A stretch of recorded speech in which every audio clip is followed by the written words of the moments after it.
live. In this video, I just wanted to talk a little bit about my fertility journey and, how I got where I am right now. I'm not sure if this is going to be recorded properly because Instagram has been giving me the most trouble, especially with this phone. But anyways, I'm going to just quickly share briefly about my fertility journey, how I got started, just for any of those of you who are new to my channel who have not heard my story before. So my fertility journey started when I was really, really young, 9 years old, when I had my first period. And, I didn't really know what to expect at the time. So I was like, playing, and my period came on. And it was embarrassing at the time because I was at school, I was, in public, playing with boys and things like that. And so went home. My mom basically, told me what was going on. And that was my introduction at 9 years old. So, uh, my period stopped, but then it came back on when I went to Jamaica. Okay. And so that is how I learned that when you travel, your cycles could be affected, by, the travel. And I guess that has something to do with whatever gravitational pull on the earth. I don't know. Um, Climate and the circadian rhythm. So there's like a little bit of a time difference between here and Jamaica. So anyways, my period came back. And both times my periods were very, very painful, excruciatingly painful, like to the point that I wanted to, I felt like I was cursed by God and things like that. And it was really, really uncomfortable. So when I say my fertility journey started then, that is basically when my eyes were opened a lot wider to what was going on with my body, right? And so while at the time, of course, I wasn't trying to, get pregnant or anything, it was still an eye-opening experience to me. And brought my attention, to reproduction, to fertility, to menstrual issues and situations and all of that. And so I was exposed to that really early because I got my period so young. And so I've always sort of, I had no choice but to sort of keep my eyes and ears open to like different things that were going on with my body, paying attention to other women's bodies. Like if they were pregnant, I would stare them down because I'll be trying to figure out like what's happening. And actually that started like way early. So I really feel like I've always been called for this because even before I got my period, I was always like, looking at women with their pregnant belly to the point it probably made them a little uncomfortable. But I was a little girl. So anyways, um,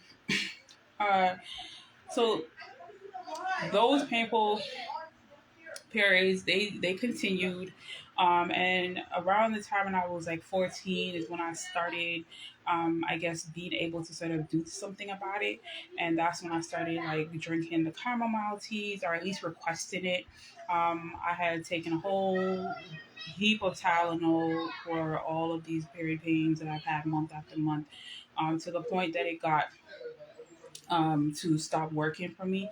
The Tylenol and the Advils, they, these over the counter acetaminophen and all of this stuff, it stopped working. Ibuprofen, whatever it is in the Tylenol, the Advil, it wasn't doing it for me anymore. So I had to.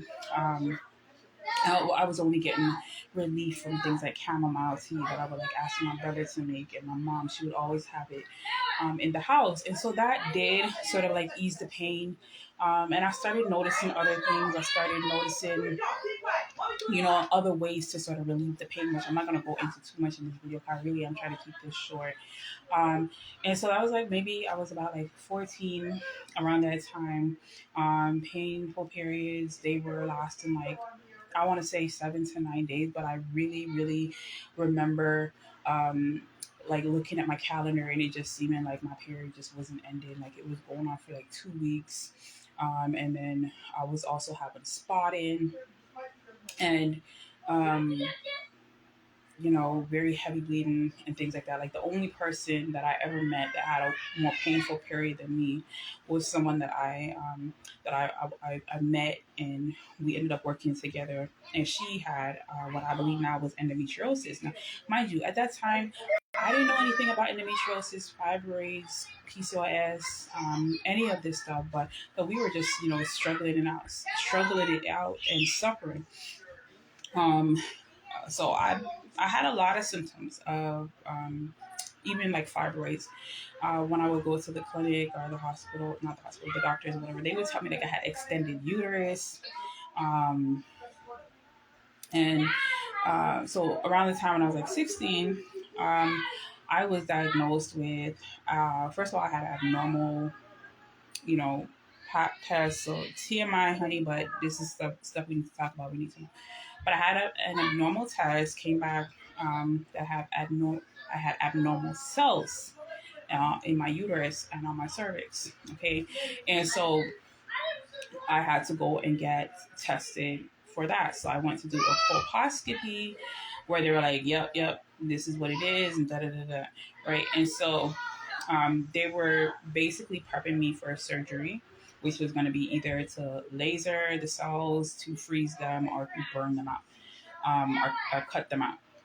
And I didn't want to do any one of those things. Even at that time, I was really, really finicky, scared of like what doctors could do, mainly because I had got and I don't know if this is mainly because, but like I'm remembering this now as I'm speaking, but I'm thinking that it's because when I was really young, like maybe like 5 or 6, I had got vaccinated for like whatever they were vaccinating us for at that time, and it left a scar. It hurt really bad, and I still can feel the pain to my bones. So I really feel like it was some sort of like, um, like I was injured from that, and um, I probably carried that pain on into like my teens, and I can still remember the feeling now. So, anyways, I feel like that was one of the reasons maybe that I didn't want to go through with any actual surgery or anything, and it wasn't the first time. When I was also 14, I had a breast fibroid. I found a breast fibroid that I went to do tests for that, and they also wanted to cut that out. And at that age, I was like, no, even at that age, right? But at 16, when I had these abnormal cells on my cervix, I was like, I was not. I was not okay with them going into my reproductive organs and cutting inside of, like, I just knew that this was like a precious area. This was like a sacred area, my womb, my uterus, and that it was no place for needles and knives and surgery. So I didn't end up going with the surgery. But luckily, after the colposcopy, outside of the room in the hospital, outside of the hospital room, there were some pamphlets, and I picked one up that basically was describing what they were diagnosing me with, right? Um, and it gave some tips on like what I could do to heal it. And mind you, they weren't telling me, the doctors themselves and the nurses, they weren't exactly describing or giving me any hints or clues that I could reverse this situation, that I could heal it, that it was curable. Nothing. It was automatic surgery, laser, or cutting and burning and things like that. And so when I saw this, I was like, but you all just were gonna let me go ahead and go on with the surgery. Now, mind you, I don't remember my mother being involved, because I don't think she ever knew about it. I don't think nobody ever contacted her or anything like that. And so anyways, I went along with some of the tips in the pamphlet, and lo and behold, I was able to reverse the abnormal cells in my cervix or on my uterus, okay, that they were wanting to cut, burn, laser. I was able to reverse that. By doing some simple things, changing my lifestyle, diet, and just pretty much taking seriously what I was reading up on at that time, health Okay, I became really into health, and I already started to, but like this was a little more serious. I took it a little more seriously, right?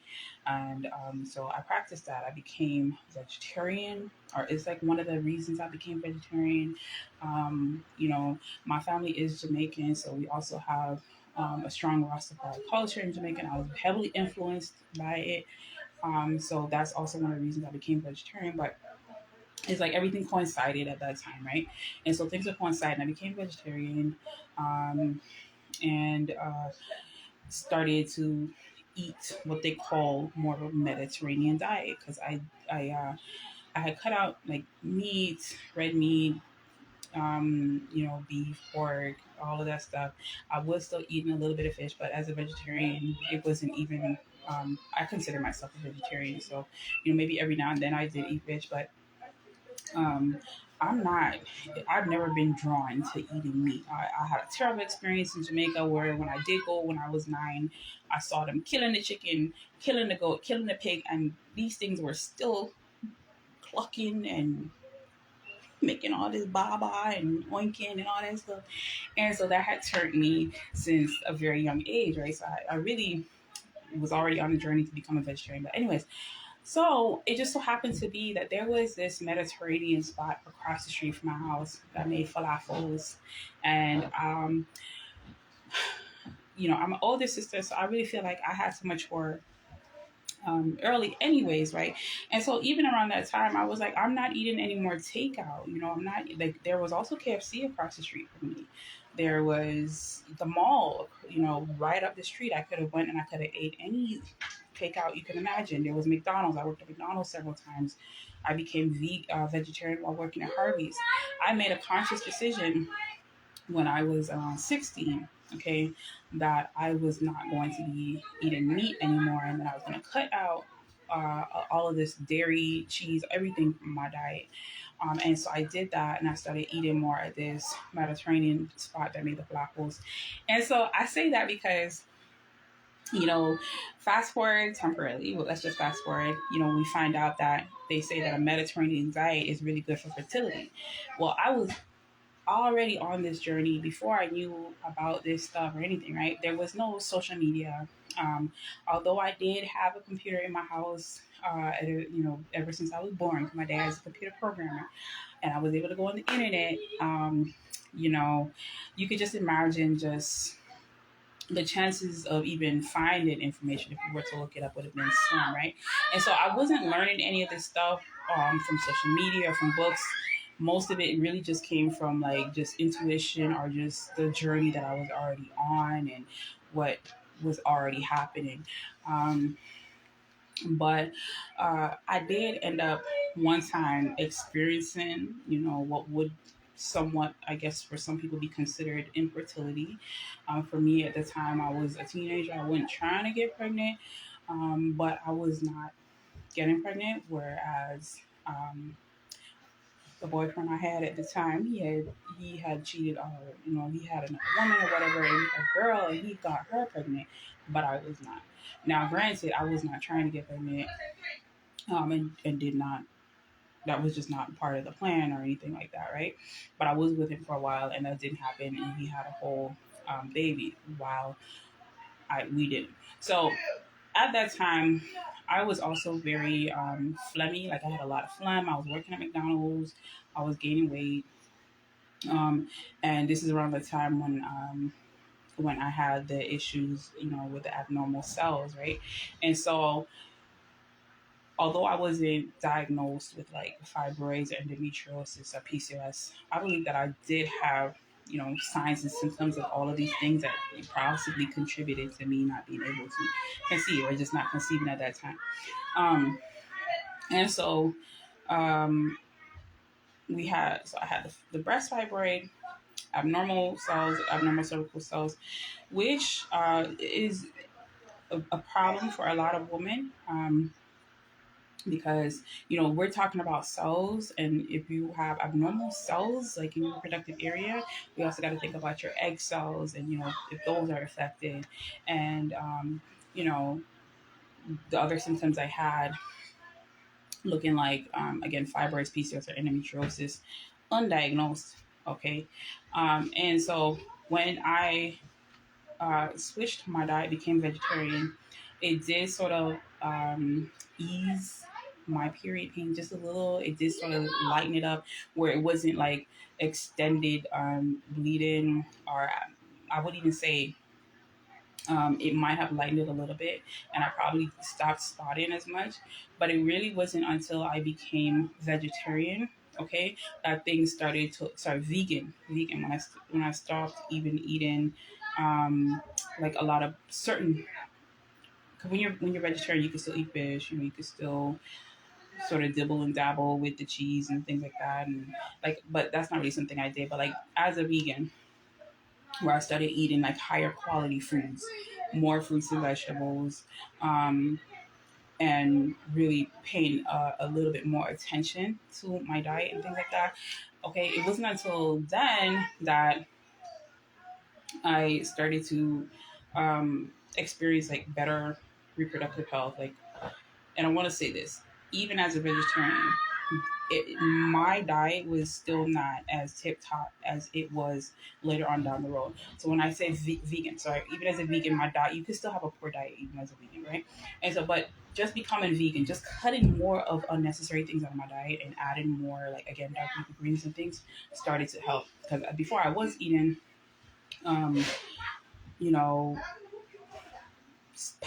a lot of packaged food still, or things that came out of containers, but and sometimes fish. But once I became vegetarian, I wasn't doing that anymore. But again, my periods, they started to get a little bit easier to manage, lesser days, and I noticed I wasn't spotting again anymore like I used to before. Um, but it wasn't until I went on this road trip. Right, so I went on a road trip for about 6 months. And so when you're, on a road trip in a car, you don't, well, at least for me, from my experience, my diet changed dramatically. So I was eating a lot of avocados. I don't want to say a lot, but like I was eating more avocados. I was eating fresher food, stuff that you can make, you know, on the spot. Like you could just go into the grocery store and make and eat. It wasn't but I didn't eat a whole bunch of takeout. Or I want to say we didn't eat any takeout. I didn't eat any takeout. And the diet was cleaner. I was going to the beach a lot. I was doing yoga on the beach, yoga in the park, yoga beside the car. I was what else? Um, Exercising, because when you're in the car and you're not moving around, and like, I went to Florida, Texas, LA, basically round trip, right? And so it was a lot of being in the car, just traveling to different beaches and different spots. Yes, I was probably a little beach bum, but it was a good experience in that when I got back, my whole routine had changed, right? And so being that my routine changed, things I used to do, I no longer did anymore. Things I used to eat, stopped eating. I was eating a lot more fresher foods. And when I say fresh, I mean like raw tomatoes, um, raw dark leafy greens.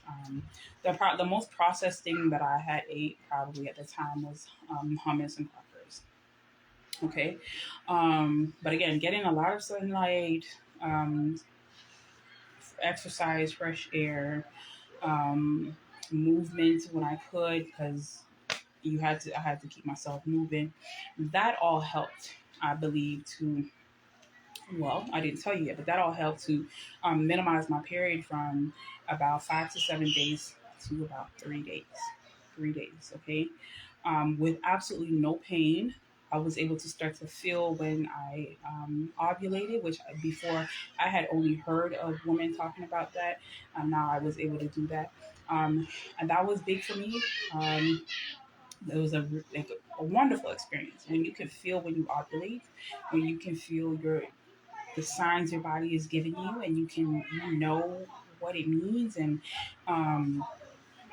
you actually conceive a baby because of it. But that's what happened. I was able to feel when I ovulated, and I was able to conceive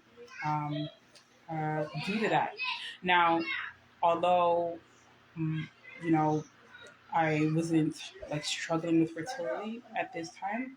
Um, it was still a wonderful experience to finally, as a woman, to like be able to be like, okay, this is when you can conceive. This is, you have you have a lot of power and a lot of control in that moment.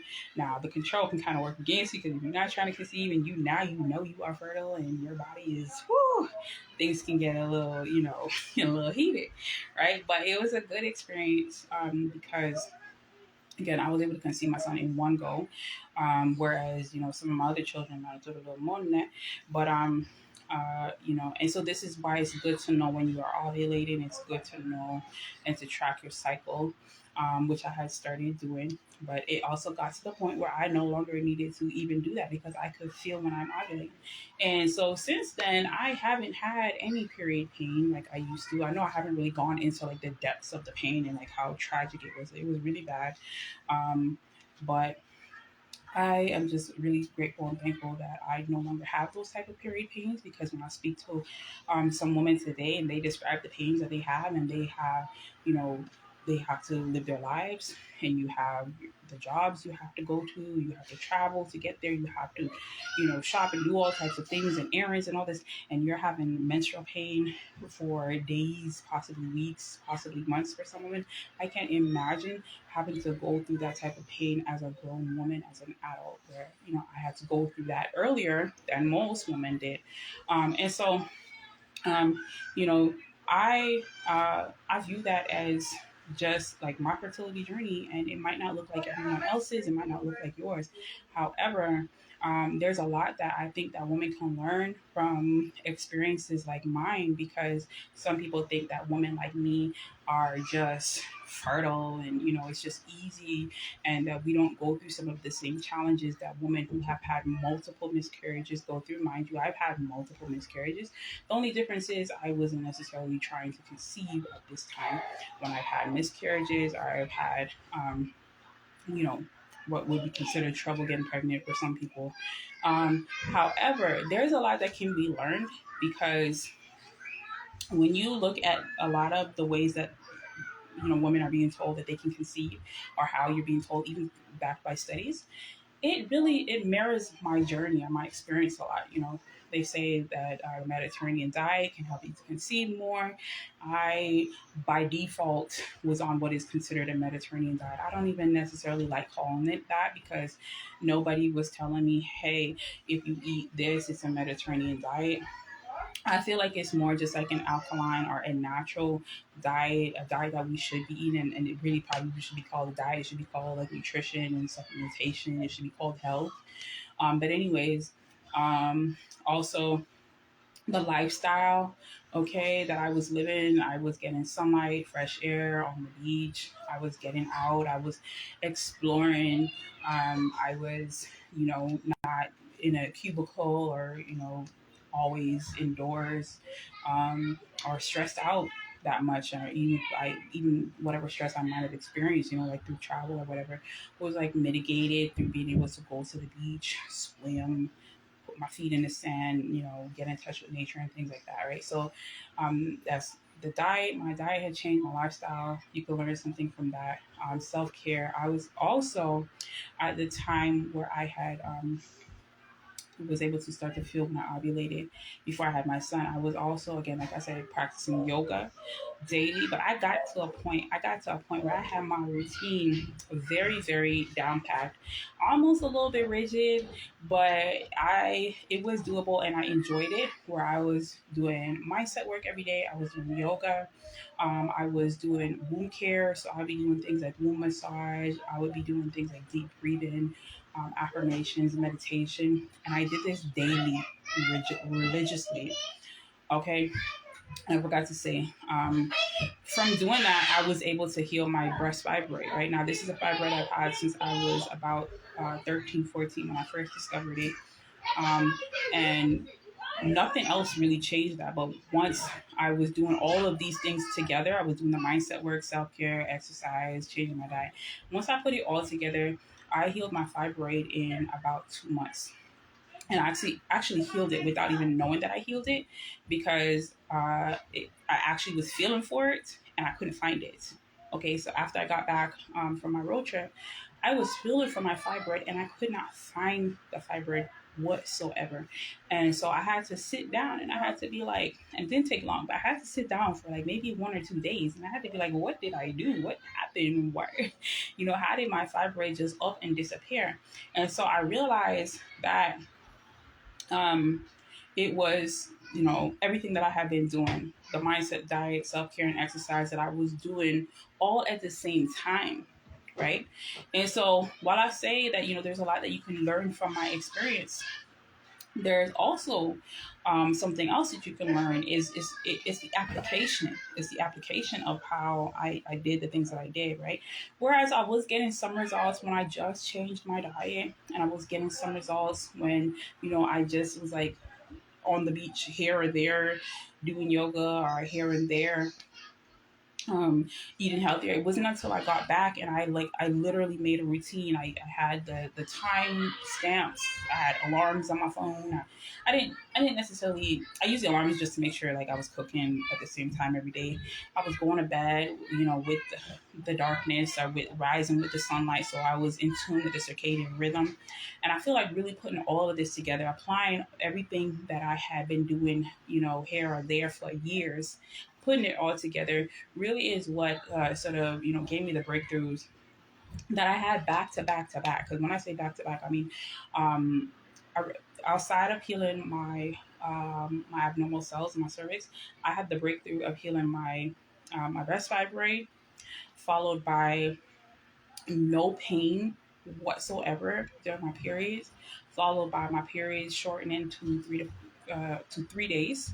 Okay, I can't even say 3 to 4 because it was actually 3 days. Now they might be a little bit more like 4 days because I'm not as, I guess, rigid as you might want to say, but um and I also conceived my son. So it's really 4 breakthroughs if you really think about it. I call them three, but like it was really like 4 breakthroughs. I conceived my son in one cycle.